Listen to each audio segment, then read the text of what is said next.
Welcome to RedFern Digital's webinar on Little Red Book, Redefining Social Commerce in China. Before we get started, a little bit about us. So we are RedFern Digital, and we're a leading independent brand management agency that develops, manages, and distributes brands across the China mainland and across Southeast Asia and Asia. So we're responsible for the strategic direction, growth, and performance of some of the largest and most successful brands across a dynamic range of categories. So here's some of our work so far, and here are some of the brands that we've worked with before. So our speaker today will be Ryan Malloy, our CEO, and a little bit about him. His experience ranges across brands from FMCG, alcohol, mother and baby, food and beverage, health and wellness, and etc. So he has a great passion for growing these brands and supporting them with achieving their commercial goals. So he'll be speaking to you a little bit about our agenda here today. So we're going to start by giving a little bit about the context in terms of the e-commerce landscape in China. And then we're going to introduce Little Red Book, talk about what it is, why people use it, and discuss the trends for it going into 2023. We'll give a breakdown of the user demographics and their habits and how they use Little Red Book right now, and then the types of contents that are popular and how the algorithm basically drives what people see when they go on Little Red Book.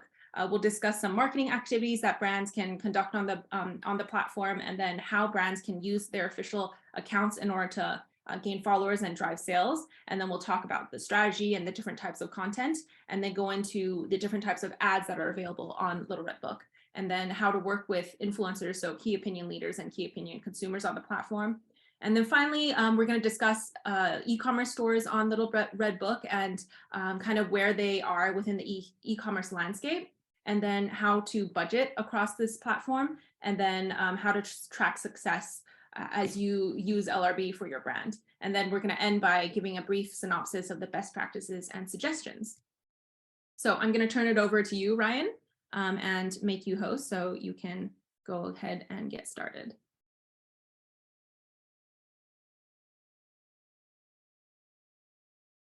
There you go. Brilliant. Thank you, Sandra. I'll just share my screen now. Can you see that okay? Yes, I can see that okay. Okay, brilliant. So thanks everyone for your time today, and thanks Sandra for the introduction. Today we'll be talking about everything Little Red Book. Obviously in our last webinar we talked about Douyin, which has been the talk of the town, but what Little Red Book would definitely be number 2 in terms of where a lot of investment from brands goes, and arguably for some categories it would be number 1, right? So if we're looking at things like cosmetics, personal care, fashion, Little Red Book continues to drive a lot of them sales. So again, it is part of the social commerce network, but interestingly, the sales on Little Red Book are nowhere near as high as the likes of Douyin.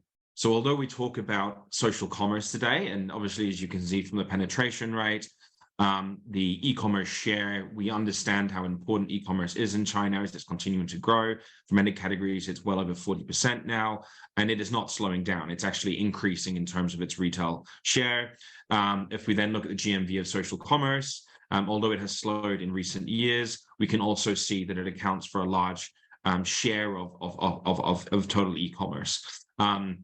And it's continuing to grow. So it becomes very important. However, when we look at Little Red Book, it is a little bit different from Douyin because it doesn't drive a lot of the sales directly through its own platform, but it definitely influences a lot of the sales across other platforms.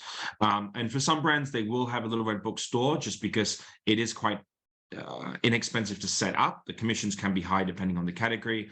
But it's something that was more of a product trial that can link well with whatever they're doing within media on that platform. So I won't go into detail too much on the other platforms, but obviously Douyin, Kuaishou, as we know, very much focused on live streaming, and that's been a big part of their success by taking that live streaming essentially revenue away from the likes of Alibaba and JD. Bilibili is very much a video-oriented platforms for Gen Z. Weibo, the old horse no one uses as much as they used to anymore and really has gone to the back. WeChat is relevant for brands offline, here in market, and something that's important to have and grow over time. But again, the 2 high growth platforms really are Douyin and Little Red Book. And so with Little Red Book, although it only has 200 million active users, which is nearly 4 times less than Douyin, a lot of these users are much more focused towards the brands that we see in market entry, or brands foreign brands in general, right? So much more higher purchasing power, relatively young, but not as young as the likes of, say, Bilibili and Douyin. So consumers are generally between the ages of 25, 35. They fit much better for a lot of consumers, whereas Douyin, it can be sometimes difficult when the product is a bit more expensive. And also for very female-oriented products, Little Red Book still is one of the favorites. And it's all about UGC and brand discovery. So one of the big issues that brands make, and I'll talk about this later, is authenticity, because Little Red Book is all about really driving that authenticity element, and it's all about search and discovery. So its main advantage is the way it's been built for a brand, for consumers to discover, research, purchase, and then review different products, focusing on the integration between social media and shopping. So it's much more open than the likes of, say, WeChat. In terms of search, it is the leader out of all of the other platforms. So on Douyin, it's much more likely to come across new brands through watching videos. Whereas in Little Red Book, there's a lot more category search and a lot more brand search.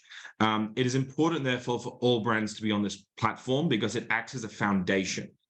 So Little Red Book is really the place to start your marketing activities in the China market because it's long tail. What you do on Douyin 1 year, 3 years later won't have the same merit, neither will it on other platforms such as WeChat, right? Where we see that content as it gets older loses its value. On Little Red Book, generally content will, first of all, last for much longer. It can last for up to a month after posting, which is one of the main elements that brands also forget to consider when they're looking at KPIs, is actually that that content will continue to grow, whereas it won't on the likes of other platforms. And the other thing is it's all about discovery. So you have from consumers going in, having a look at different brands, having a look at different keywords, categories, and doing a number of different research under the brand. So it's important to have that presence there. It's important to have that official account. Although Little Red Book has e-commerce functionality, the reason that its own platform sales have been hindered, they haven't done that well over the years, is because most users find it very friendly, user-friendly to leave the application and go into the likes of Tmall. So one thing that brands really need to consider with Little Red Book is how can they best connect to store visitation and conversion and being able to match that, or at least store traffic. Because what we'll find is there are a lot of fake followers on Little Red Book. It as a platform tries much harder than others to restrict fake followers, but it is still an issue.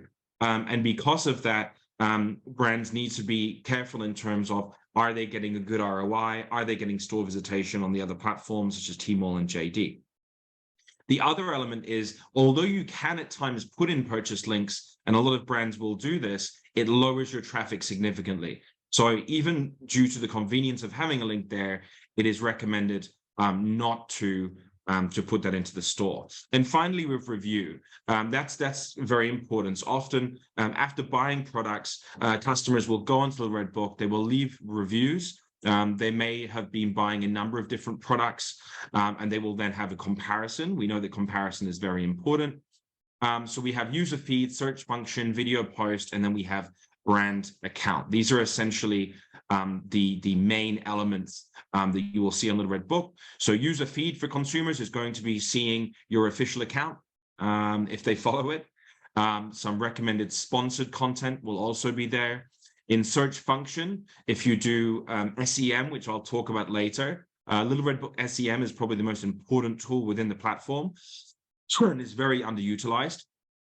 This will mean that your content can be placed on 3, 5, 7, and 9 in a very authentic manner. You also then have video posts, and then finally you have the brand account as well. So being able to utilize all of these 4 things in the correct manner is really important. If we look at some of the trends, that shift towards more authentic content is continuing. The power of the KOL is diminishing. KOCs are continuing to gain more power in terms of their influence. But what we've noticed now is that there's been an even greater shift towards KOCs that act like KOLs, also not doing very well. So the KOCs that do the best are your everyday consumers. They are trusted. They have real followers. They have real friends that are following them. You can easily see this by looking at the comments. One of the again, most underutilized effective ways of checking for fake followers is really comment analysis. And this is something to look at on Little Red Book a lot. We have seen an increase in male users on the platform, which, depending on the brand, has its benefits, depending on who you're trying to focus on. But now the split is at around 70 to 30%. Number 3, encouraging of brands to work with KOLs through Little Red Book's own backend system, along with stricter rules for lotteries and giveaways. So this is a really important one. So Little Red Book has 2 options. Technically, it has one, but most marketing agencies and brands, they have 2 when they work with Little Red Book. The first one is you can work with the KOLs and KOCs directly through Little Red Book at a much higher price, right? So potentially 5 to 6 times more in investment. Or you can directly go to the KOLs and KOCs and you can pay them. Now, both of these work. However, if the second option is overutilized, then what we find is that Little Red Book will catch on and start to bring down the traffic, forcing a lot of brands into working directly with themselves. So as a good rule of thumb, we recommend brands to have a 50-50 split. And this split really then needs to be looking at hard versus soft content. So anything that is very hard sale content, it's really about getting mass views. It's not about having that kind of real authentic feeling. Then go through the platform and pay the extra fees, because you can't bid also SEM on non-platform KOLs, KOCs, ones you go to directly. However, you need to also have, to build up your keyword and brand health, a certain amount of KOLs, KOCs, and discussions. You can't just have 1 or 2. So the suggestion is 50% soft, don't go through platform, and then hard content, go through platform. With lotteries and giveaways, lotteries are the best way to gain followers, to really build up your following. There's lots of concerns from brands that lotteries essentially limit I guess you could say, it's trying to get the wrong consumer that essentially is just looking for free product. It's not really like that on Little Red Book. It is on other platforms. On Little Red Book, it's quite common for there to be lotteries and giveaways. It's a way the platform works, because the platform is all about giving away product, right? Essentially trying to get people to try product and leave reviews. It is a review platform at its very essence. We've seen increasing prices and saturation of KOLs, nearly 100% increase in costs since last year. Again, this is through platform.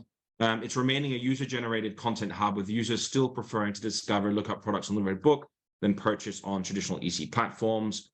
Keyword strategy is now crucial. So if you work with 100 KOLs and KOCs, if you don't have a strong keyword strategy, it means that you won't be getting the best for your buck. And essentially, you'll have a lot of content that is kind of in the bottom section of the Red Book, and it's not getting seen. And expanding beyond fashion and cosmetics to other categories is also something we're seeing as well. So 4 years ago, we would have said that this is something that's very much for cosmetics, fashion, and a few kind of key categories. We're now seeing that, for example, food and beverage is starting to get much more share in the conversation. And in particular, food and beverage, if I could pick any of these out. But again, it is a lifestyle-related platform, and that's where the content needs to fit. So 200 million active users, generally quite small in comparison to the other platforms. We have 30% that are male, 71% of users have a bachelor degree or above, 72% of users are born in the 1990s, and 50% of users are first and second tier. So again, it really comes down to that kind of premium consumer. There are 43 million content creators on the platform, which really goes to also show how many of the kind of the daily active users are actually part of the general ecosystem that is Little Red Book. You also then have 25 to 34-year-olds around 36%, and 18 to 24, 46%. So over 80% of the platform really sits within a specific age bracket, which generally tends to be the age bracket of what we would target for brands. Guangdong, Shanghai, Beijing, again, being the main cities. And then if we look at the amount of usage, it's about an hour a day, so it's less than Douyin. 50 plus average posts viewed by each user, and 10 average times each day opens up Little Red Book. Sorry, 10 times per day each user on average opens up Little Red Book, which really shows the power of search, right? A lot of users won't go into Little Red Book and spend an hour and a half looking at videos like they will on Douyin, or reading news or checking their moments on WeChat. It's often I'm going there to have a look about something and to search it up, and then I will leave the situation. And once I have my information, I'm done. I might follow the official account if I'm really interested or if I've bought that product before. So top user types, we have the trendy users coming in at 14%. Can be any age or gender. These users are interested in the current trends. They pay more attention to content related to current fashion trends, outfits, makeup, celebrity, and entertainment. We then have 7.96%, which are students. It's generally quite young. It's about fashion, skincare, and entertainment. And then makeup lovers take up 6.58%. So, but interestingly, when we go over to look at notes with the highest engagement by category, we find that other kind of lifestyle factors such as food and household take nearly, over 50% of the actual highest engagement categories. So this is something that brands need to also take into consideration, is that not everyone is going on to Xiaohongshu, Little Red Book, to talk about beauty and fitness. They're also looking at things that sell well. I remember we pulled some data on Tmall, this was a couple of years ago, to look at for each category that we sell, we try and understand what others would add to their basket. And when we looked at cosmetics, so when we looked up cakes, so this particular client, we actually found that the next highest add to cart was cosmetics. So people were going to buy, young women were going to buy a cake, and then at the same time we're thinking, I'll also buy something to make me feel beautiful. So these things can often come together, and that's how Little Red Book really works. If you look at the content that is driven and does the best in Little Red Book, you'll also find that brands very cleverly use these combinations by looking at basket sizes and understanding what consumers are also buying. So that a consumer that is buying another particular brand in another category, they can then bring in their brand into that discussion. And that can be a very effective way of building up the Little Red Book algorithm. So the algorithm basically will show users content based on accounts of interests, locations, different things that they like. So it essentially allows for organic traffic to be easier to obtain when compared to WeChat, but it's also harder to predict. And you do generally find that users will go into rabbit holes of particular information that's very suited to them. In fact, the Little Red Book algorithm, I would say, is one of the strongest out of all of the platforms. And so with that, as I mentioned before, brands need to understand the different interests that their consumers have, because then they're able to place their product and tap into them interests. Without understanding them interests, it's very hard to build into the algorithm and to essentially capture new potential consumers.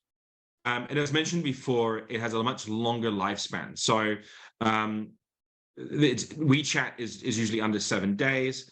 It can, even after a month, we found posts will suddenly get picked up by the algorithm and start to do well. So it's a much longer term, and posts have validity for up to 1-2 years on the platform. It's not something where after 3 to 4 months, they no longer hold value and they're gone. So if we look at the key marketing activities in the Red Book, we have the brand official account, promotional tools. They're separated into two. You have newsfeed ads, which essentially are a promotion. You then also have platform ads, but I won't talk about them today because I feel that the large scale Little Red Book ads probably aren't suitable for most brands. Really, they're for luxury on a much larger scale, and they're much more expensive. And then you have SEM, which is where you bid on your keywords. So that's another type of promotional tool. And finally, key opinion leaders, also key opinion consumers. So setting up a brand official account. Brands can set up a brand official account in Little Red Book as a direct touch point for the brand. These accounts are more kind of they're identified by the verification check mark next to the account name, and they're more for consumers to get information to follow if they're a current consumer. They have more functionalities available compared to user accounts. Visual accounts, essentially, you can send commercial notes, private messages to followers. You can build on different hashtag topics, which are really good for building UGC. That's another thing that I would highlight from the presentation. That is underutilized by brands is the power of UGC and utilizing hashtags to get more people to take part in your campaign, because again, it's all about authenticity. Exclusive benefits to fans, obviously the giveaway. There's also another function which is called, I've forgotten now. It's essentially Little Red Book's product seeding campaign. It's called the Little Red Book Goods program. And essentially through this program, you can send goods to Little Red Book. and they will then send that out to consumers, and consumers will then essentially post onto the platform, KOLs and KOCs. So this is something as well. You cannot control the content. It really depends on the value of the product, but it can be very useful, again, for building more notes, because that is part of a brand growth as well. At some point, you need to build up the amount of notes that you have. Answering follow-up questions, conducting Little Red Book SEM, accessing more information of the performance on posts and followers, and trying to understand more about your followers. And then it also, once you have that, you can set up Little Red Book store. Again, best performing posts on Little Red Book. There's two major things. One, they need to be One, they need to be authentic. Two, it needs to be lifestyle orientated. So the platform automatically gives more content to lifestyle orientated product. The other thing is we'll find that the product needs to be relatively central as well to what we're doing, right? So it needs to be within the frame, use of emojis, lifestyle, different things like that. Performance is also important. So emojis within the content is just seen as something that's part of that, and then also hashtags where you try to grow out what you're doing. Content strategy in Little Red Book, so trying to use more simple and fun designs. We have seen a move on own media platforms now to utilizing illustration. The platform actually doesn't react very well to it, but consumers do. So that's something as well. If you look at a Little Red Book account now, you'll see for festivals, there's a lot more illustration. And then for everyday, day-to-day consumer experience, it's more kind of, reposting of KOL, KOC content, or shooting that the brand will have done for photo and video production. It's all about emphasizing people, products, environment, authenticity, consistent brand style. This is very important as well, because what you have to understand is, from a consumer's perspective, when they go into Little Red Book, they're going through the search. And so essentially they'll have different images that come up. There needs to be something that represents the brand, that allows consumers to see something and go, oh, I know that brand is so-and-so. If not, they won't really see the small icon below that says it's from that brand. So that's something that's important. And you can also build that content into what you're doing with KOLs and KOCs. So one thing we've started to do is to work with KOLs and KOCs around kind of a relatively consistent theme and feel.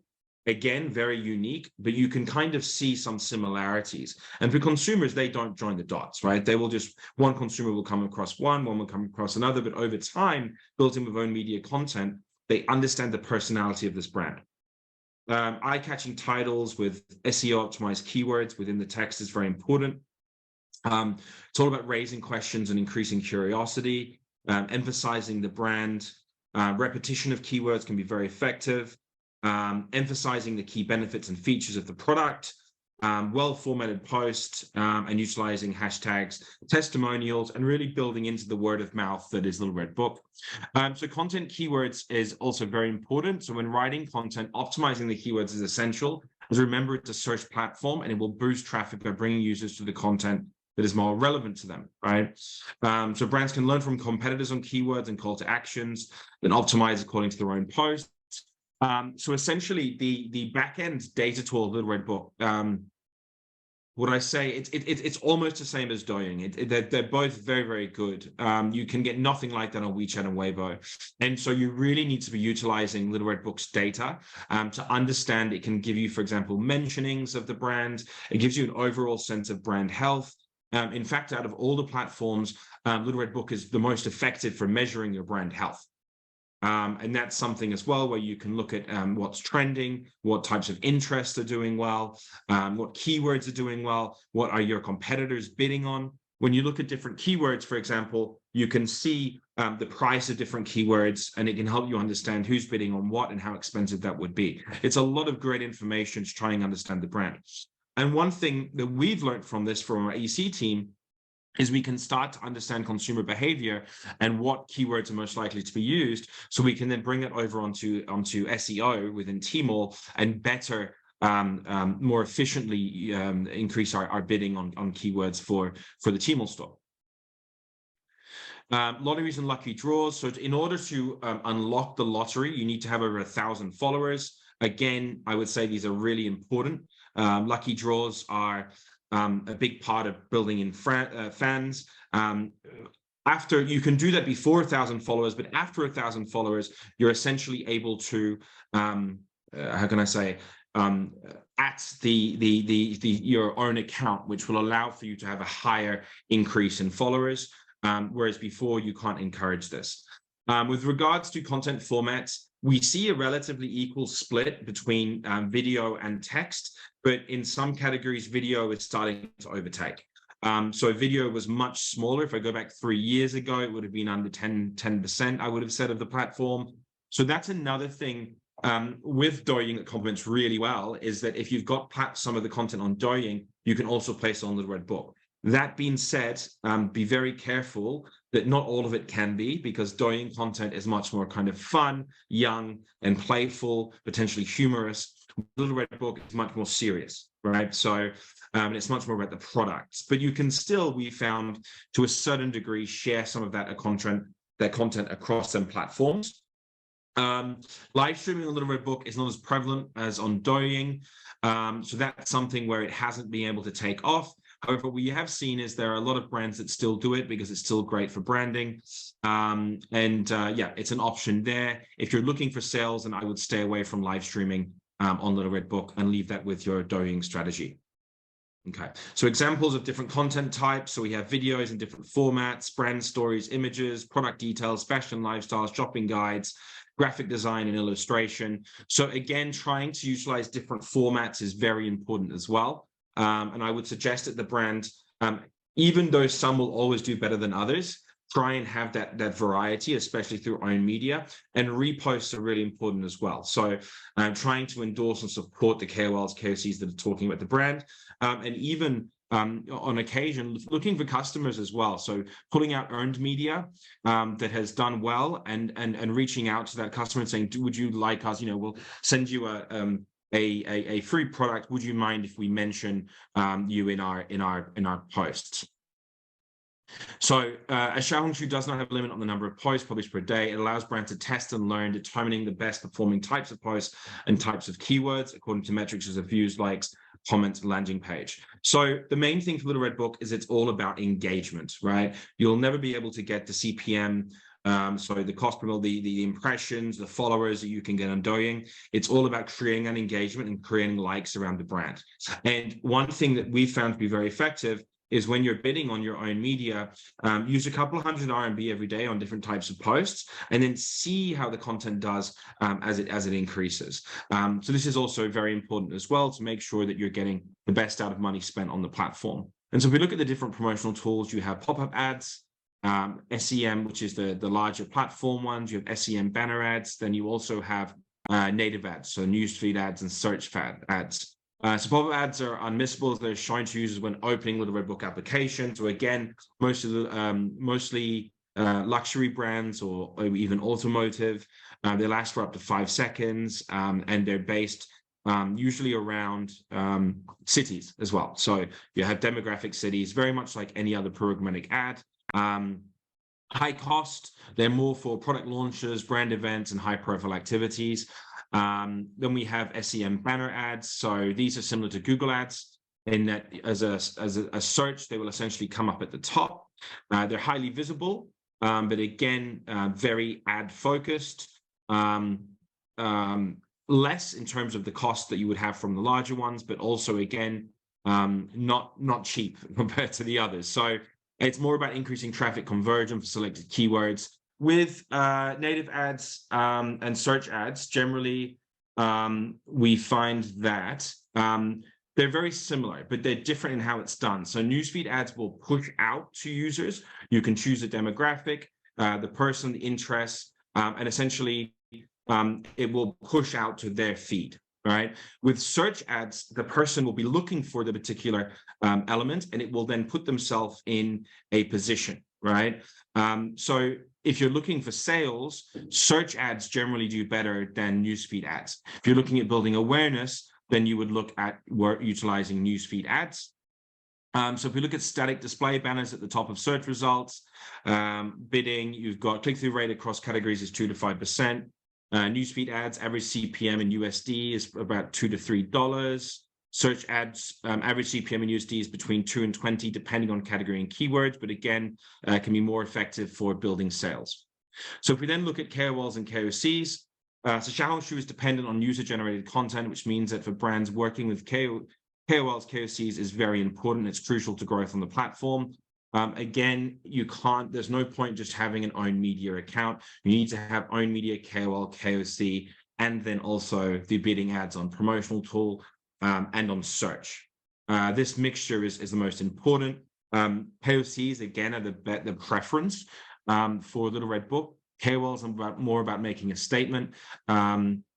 So again, it depends. That being said, one thing with working with KOCs that we've found is that it is important for brands to try and have as much content over the 800 to 1,000 engagement rate.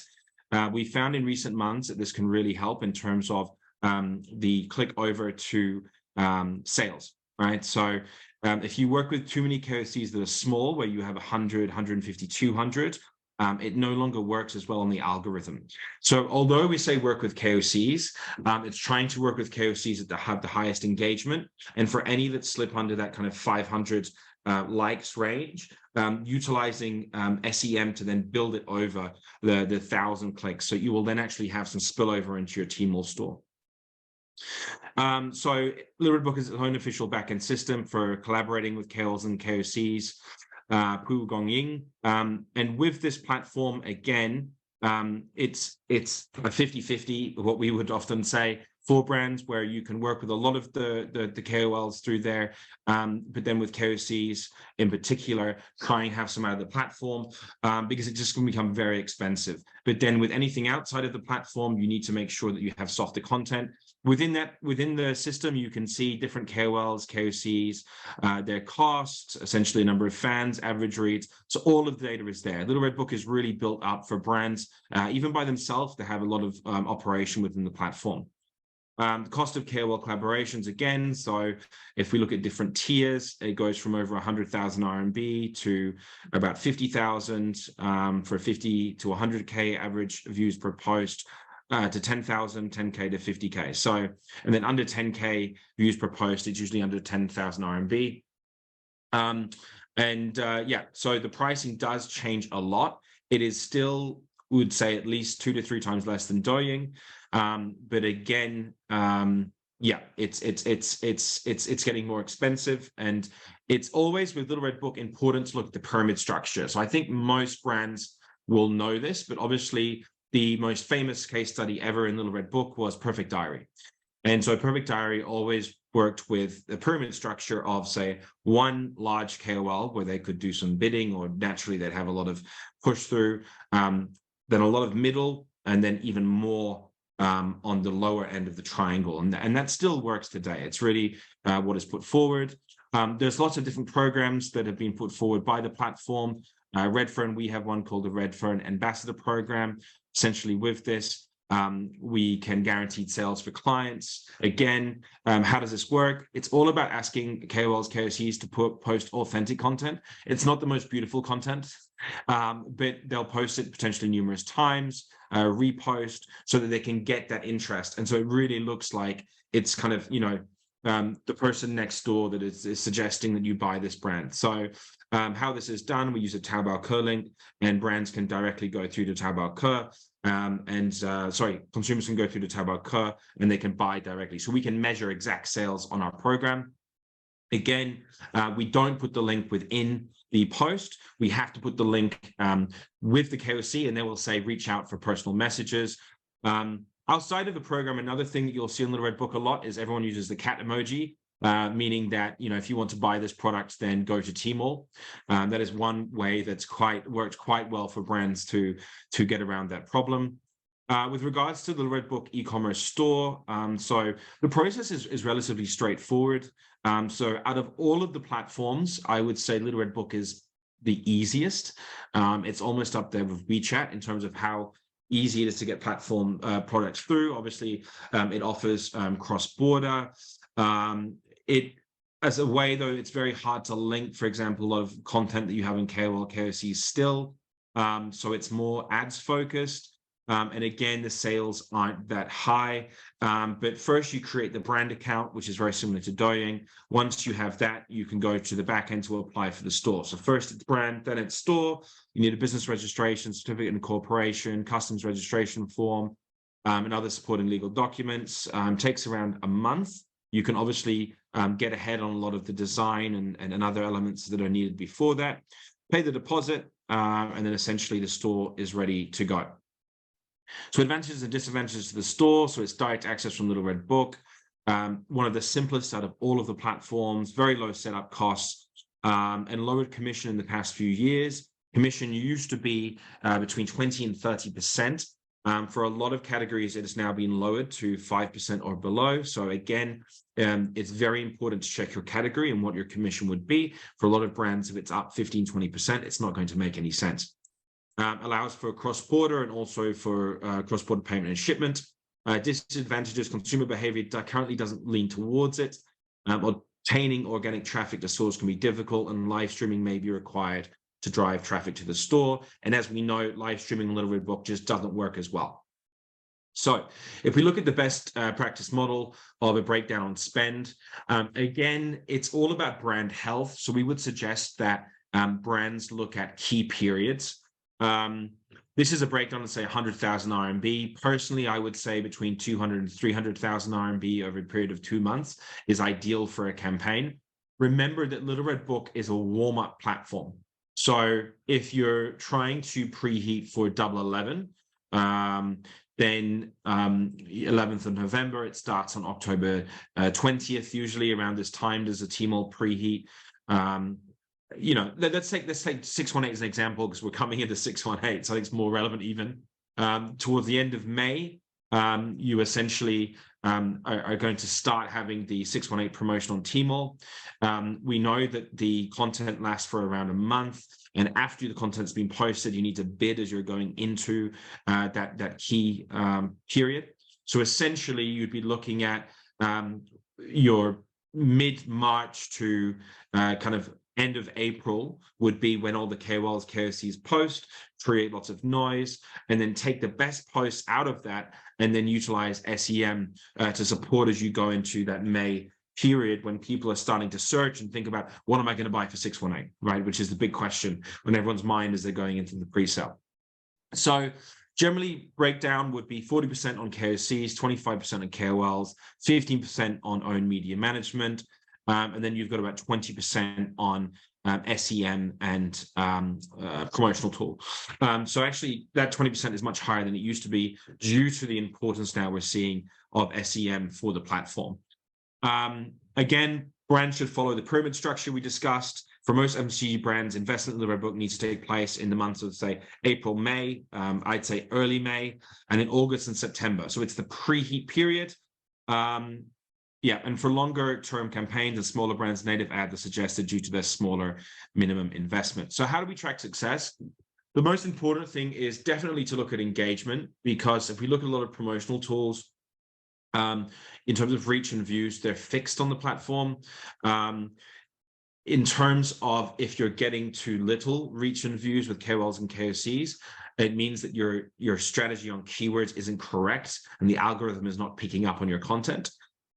There are times, and this is why KOCs are actually suggested, that sometimes content is better than others. And we have found that, it might be the way the picture's been situated. It might just be the timing. They do better. And so really trying to understand interest can higher the chance of that happening.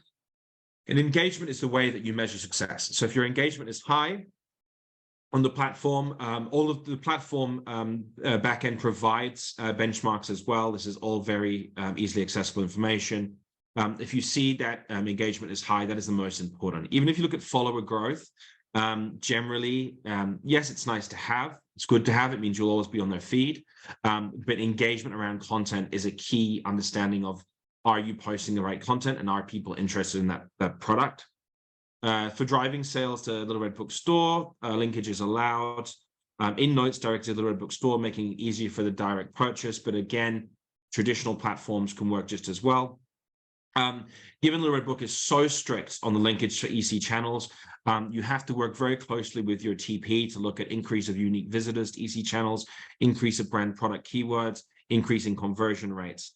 All they will be able to pull is essentially out of app traffic, which makes it very difficult. So what we suggest is on days of posting and days of sales, you can map out the actual days and you can look at how that has affected sales for that campaign. And that's something that we find to be very useful when trying to understand what types of KOLs and KOCs work, especially when you're looking at soft content. Because the question then becomes, did the consumers like the content that had 4 other products in it, or did they like it because it had our product in it? And so it's important that brands are able to always watch store visitation during the period and to watch when certain KOCs and KOLs post. One thing that will be interesting is a lot of brands will notice that peak when you hit over 1,000 views engagement on the sales side, which we didn't see as much last year. And that shows how much more time the platform is putting into essentially monitoring the types of content that goes out. So drivers of sales in Little Red Book, you need to take into account brand account followers, and that grows. So you can do giveaways. You need to get over 1,000. The more you have, the more times they'll see your content. 2 KOL plus KOC followers, 3 Little Red Book algorithm, and then 4 search behavior. These are all of the different ways that you can essentially discuss and talk with consumers, and search really is the most important one. So best practices around promotional strategies. So using promotional strategies to increase presence on the platform. Number 2, user-generated content, making sure that all of the content is unique. The biggest issue that we found with a lot of brands on the platform is it's too much about, is it on brand? Does it represent us? And it clearly comes across as not being authentic. And that's the worst thing you can do on this platform. Going, if you want to, sure. But on Little Red Book, try and keep it as authentic, conversational, open. It's a recommendation. It's word of mouth. Ensure it's high quality. So a lot of the users, as we mentioned, they're highly educated. It's all about this aspirational lifestyle. So it's all about, being in a great environment, having nature shots, brand awareness and discovery. It is a discovery platform. So really thinking about when you're creating content, when you're using SEM, that users will be going into this platform and searching and scrolling through different recommendations, and how does a brand want to come across from each of the 4 different elements that we mentioned here. And then test and optimize. So this is probably the most important as well. I said a lot of things are important, but being able to optimize your posts and understand more about the content that consumers like will help you with your e-commerce strategy. We've even, for example, with clients run A/B testing for e-commerce on Little Red Book to try and understand what type of stuff would be more interesting to consumers.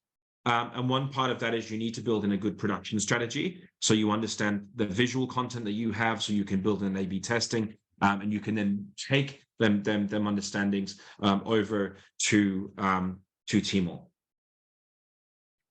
Brilliant. So I will hand back over to Sandra. I believe, we've still got 13 minutes to go through any questions. Great. Thank you so much, Brian. I will take over and pull up the Q&A screen. Okay, so we did have a couple questions come in. And just while I pull up the Q&A screen, I'll go ahead and ask the first one. So what is an estimated monthly marketing budget for Little Red Book? I think you covered it a little bit, but if you could expand a little bit into that. I did. So obviously it's longer term. There was a period of time where it made sense to, for example, work with 10 to 15 KOLs, KOCs on a monthly basis all the time. But due to the platform saturation, we're actually finding that now it's better to understand your key periods, and your key periods, again, are going to be your preheat periods, right? So and usually content lasts for 1, 2, 3 months. So as long as you look at them key periods and preheat, then it's fine. Some brands, when we've been looking at strategies, are now getting smart and realizing a lot of brands are preheating, and they're actually looking at other times of the year. And I understand that, it makes sense. you essentially get a cheaper bidding period. Obviously a lot of the discussions a lot of the discussions around traffic and support from Alibaba, they happen even earlier. So if we look at 618, it's March. So with some of our brands that are quite big already on Tmall, we're now starting to do things in February and in March, a little bit earlier, and even July, August. So that when August comes around for Double 11, there's lots of preheat and sales that are coming through from Little Red Book. So I think that you try and group it into 2 months and end it with an SEM strategy that goes around some type of sales festival. Don't always follow the main ones, but usually it needs to be grouped. Doing it monthly will just mean that the brand is creating lots of content, but it will sync quickly. And it won't hold itself for the brand, and the brand health won't do as well. So yeah, try and, or the other thing that I would suggest is, and this does justify doing it every month, is finding a reason. So for example, if you've got a certain event, that can be really good for Little Red Book, right? Because we want that content that is outdoor, it's at certain events, it has a particular purpose. So for some clients, we'll focus on that. So we have an event coming up, we'll invite KOLs to come, and then they can post back online, and then we can bid on the keywords later. But if it's for sales, then you'd look at key periods. Yeah. Okay. Thank you for that answer. And the next question is, what are the largest benefits to marketing on Little Red Book compared to other platforms such as Douyin, WeChat, and Weibo? Search and long tail. Yeah. So again, it's the first thing that you should do essentially when you're marketing in China. It's something that you need to refresh every year. It's, if you've got a more female skewed audience, it's very important. If you're tier 1, tier 2, it's very important. It is a smaller base, but for any premium brands, again, it is important, right? So we've only got 200 million users, but it still is, I would say, in terms of brand investment, in the top 2, just because of that, of the way it works as kind of a shopping portal. Yeah. Okay. And then, so you mentioned a little bit about live streaming and how it's not as relevant on Little Red Book as compared to Douyin, but would you say that that is likely to change in the future, or is Little Red Book pushing to have live stream be more popular compared to video content as well? I would say no. I think the reason why is because Little Red Book has, unfortunately, well, they've failed to drive it as a social commerce buying platform. And so the reason why live streaming does so well on Douyin is because the way they built this kind of awareness factor first time trial. So a lot of people on Douyin will just be going through videos and they come across a brand randomly. That then means that they will click through, you get their data, you take it into the Douyin cloud, and then you can later put that into live streaming, right? So it allows you to build up your potential consumers. And then you can bring them into the live stream. Whereas in Little Red Book, a lot of these consumers aren't just flicking through and having a look. They either follow you already, or they're looking for your brand, or they're looking for your category. They're trying to decide, oh, I want to try a new IPA this month. And so they're going to Little Red Book and looking at these notes. But what they're trying to understand is Little Red Book is a review platform. It doesn't have it's not ever been able to really build that capability for sales. I don't see that changing. To put things in perspective, in 2019, Little Red Book had around 20 to 25% of the cross-border market. That's huge. They actually had quite a fair share. Now it'd be well below 1 or 2%. So I don't see that reversing anytime soon. And I think the platform have come to terms with that. Okay, thank you for that answer. And then the next question has to do with keywords and content seeding. So how can you set up keyword optimization for driving to e-commerce versus driving to other goals? Is there a difference in terms of how you would try and optimize your keywords for your content? Yes, you need to get your keywords from Tmall. So understanding what people are searching in Tmall and then buying your product under, because that basically then helps you understand what keyword best suits your brand and what consumers are more likely to buy based on what keyword, right? There are certain keywords that consumers look up just because they're interested. But there are ones that, if they're putting into Tmall, they're probably thinking about buying this type of product. And so I think that I would suggest to brands to map that across. So basically take what your understandings on Tmall, bring that over to Little Red Book. The next point then, though, is you need to look at the cost of bidding on Little Red Book. So you can get this straight from Little Red Book. It'll give you a CPC model for each particular keyword, and some will be high. So you then have to integrate and match. Okay, this does well on Tmall, but it's obviously very high. And this one is okay on Tmall, but it's really low. So then I'll work with that one. And a bit of test and learn on different keywords. And once you understand them keywords and what drives that discovery, then you need to be building that into your KOLs, KOCs. So what we would often say is, first part is work with KOLs, KOC. I think you needs to be a relatively significant budget there to build that in. Use promotional tools to understand what content does better. Once you understand what content does better, take your best posts, utilize SEM under them keywords, and understand which keywords perform best depending on how much they cost the brand. And then once you have that picture, you can put all of that investment then back into your next promotion, and you can have a much more efficient promotion than you did the last time. Mm-hmm. And what would you say is the general return of investment on the LRB? Is there a general estimate that you could give in terms of categories or product types?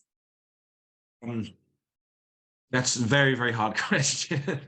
I think, look, if you work with the RedFern Ambassador program, then we can guarantee at least you get a one-to-one return. But if you're working with KOLs and KOCs, it varies greatly by category and brand. If I'm honest, we've done it before, and for every dollar you put in, if you look within a particular month, we'd estimate maybe you only get 20 cents back. That being said, we've had some successful KOL, KOC campaigns of certain categories where we've managed to have the algorithm support what we've done, and we've hit up to 3 times return.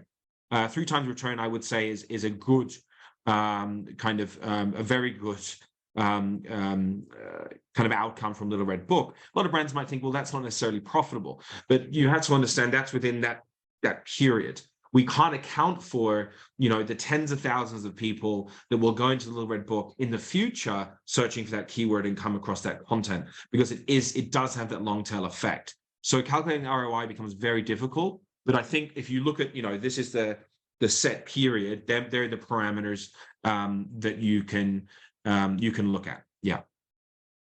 Okay, and then there's another question. Could you please share more about how you would recommend to measure Little Red Book success, given that there's no official tool to track the third-party platform transactions?